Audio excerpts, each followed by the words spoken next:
अस्सलाम वालेकुम। मेरा नाम सबिया ज़मान है।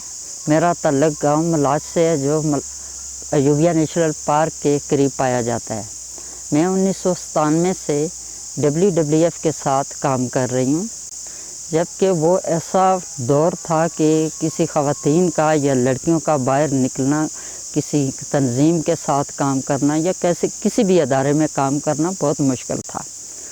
लेकिन मेरे भाइयों ने मेरी मदद की है, जिसकी वजह से मैं भी बाहर निकली हूँ, क्योंकि मेरा शौक़ भी था और दूसरा काम भी ये मॉल पे था और इस मॉल के साथ मेरा प्यार था और इस मॉल को बचाने के लिए मेरी कोशिश थी। उस दौर में बाहर निकलना मर्दों का माशरा था और औरतों को बाहर निकलना इतना मुश्किल था कि अगर किसी को जंगल की कटाई के बारे में अगर मर्दों या औरतों को मना करते थे कि ये चीज़ गलत है, इन्हें काटने नहीं बल्कि लगाने चाहिए, तो उस टाइम उनका असर क्या होता था मुझ पे। लेकिन मैंने भी कोशिश की, मैंने भी हार नहीं मानी। मैं भी शुरू में तो बहुत ज़्यादा मुश्किलात का सामना करना पड़ा। कम्युनिटी मेरी बात पे तवज्जो नहीं देती थी। ये कहती थी कि ये दरख्त और जंगलात और जंगली हयात, इसकी क्या हिम्मत है। लेकिन मैंने हिम्मत नहीं आ रही।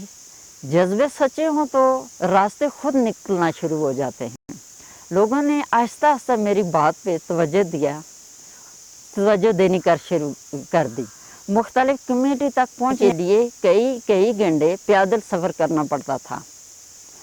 पहले लोग मेरी बात को कबूल नहीं करते थे, लेकिन अब वो वक्त भी आ गया जब मैं दुश्वार रास्ते तय करके उनके पास पहुंचती तो वो मुझसे बहुत ज़्यादा इज़्ज़त से और एहतराम से पेश आते थे और मेरी बात पे तवज्जो देते थे और गौर से सुनते थे। अब ये वो तब्दीली आ गई है कि अब लोग मेरी बात पे तवज्जो देते हैं और ख़वातीन ख़ासकर मेरी बातों पे वो अमल कर रही हैं। और मैं कहती हूँ कि जो जज्बा इंसान में हो, जो करना चाहे वो कर सकता है। कोई ऐसा काम नहीं है कि ठीक है मुश्किलें तो आती हैं, लेकिन काम कोई मुश्किल नहीं हो सकता, काम हो सकते हैं। ये इलाका अरफाबाद है, इसमें आज मैं विज़िट के लिए आई हूँ। यहाँ पे शजरकारी के काम किए गए और ख़वातीन के साथ मिलकर मीटिंग भी हो रही है, उनकी देखभाल के बारे में बातचीत हो रही है।